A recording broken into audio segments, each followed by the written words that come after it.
നമസ്കാരം, ന്യൂസ് കാർഡിലേക്ക് സ്വാഗതം. ചൈനീസ് ഭക്ഷണം ഇഷ്ടമല്ലാത്തവർ ചുരുക്കമായിരിക്കും. Chow mein, kung pao, chicken, spring roll, hot pot, dumplings തുടങ്ങി ഒട്ടേറെ വിഭവങ്ങൾ ഇന്ത്യയിലെ തെരുവുകളിൽ പോലും സുലഭമായി കിട്ടും. രുചികരമായ ഈ വിഭവങ്ങൾ ആസ്വദിക്കുന്നവരാണ് നിങ്ങളെങ്കിൽ തീർച്ചയായും പരീക്ഷിക്കേണ്ട മറ്റൊരു വിഭവമുണ്ട്. അതാണ് സുവോധുയി. ലോകത്തിലെ ഏറ്റവും കഠിനമായ വിഭവം എന്നാണ് സുവോധുയി അറിയപ്പെടുന്നത്.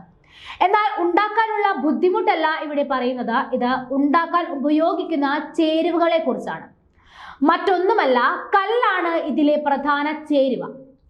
ആദ്യമായി കേൾക്കുമ്പോൾ ഇത്തരമൊരു വിഭവമോ എന്ന് ആശ്ചര്യം തോന്നാം.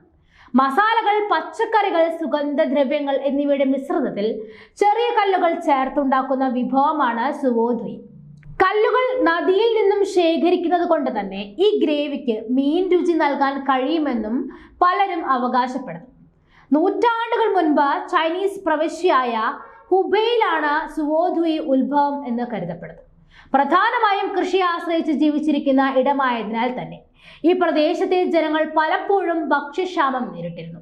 മത്സ്യത്തൊഴിലാളികൾ പലപ്പോഴും മീൻ പിടിക്കാനായി വളരെ ദൂരം പോകേണ്ടി വന്നിരുന്നു. മീൻ കിട്ടാത്ത സമയങ്ങളിൽ യാങ്സി നദിയിലെ കല്ലുകൾ പെറുക്കിക്കൊണ്ടുവന്ന് അവർ കറിയിലിട്ടു. വൂളിംഗ് പർവ്വതനിരകൾക്ക് സമീപം താമസിക്കുന്ന ടുജിയ എന്ന് വിളിക്കപ്പെടുന്ന ജനവിഭാഗവും ഈ വിഭവം ഉണ്ടാക്കിയിരുന്നു. എന്നാൽ പിന്നീട് കാലക്രമേണ കൂടുതൽ സ്ഥിരതയുള്ള ഭക്ഷണ സ്രോതസ്സുകൾ കണ്ടെത്തിയതോടെ അവർ സുവോധുയി ഉപേക്ഷിക്കുകയായിരുന്നു.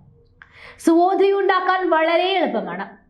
നദീതീരത്തു നിന്നും ആദ്യം നല്ല കല്ലുകൾ ശേഖരിക്കുന്നു.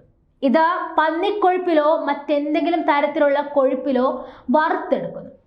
ഇതിൽ വെളുത്തുള്ളി, മുളക്, ഇഞ്ചി എന്നിവയും ഒപ്പം സ്പ്രിംഗ് ഒനിയൻ, ഉള്ളി, ക്യാബേജ്, കുരുമുളക്, ക്യാരറ്റ് എന്നിവയും ചേർക്കുന്നു.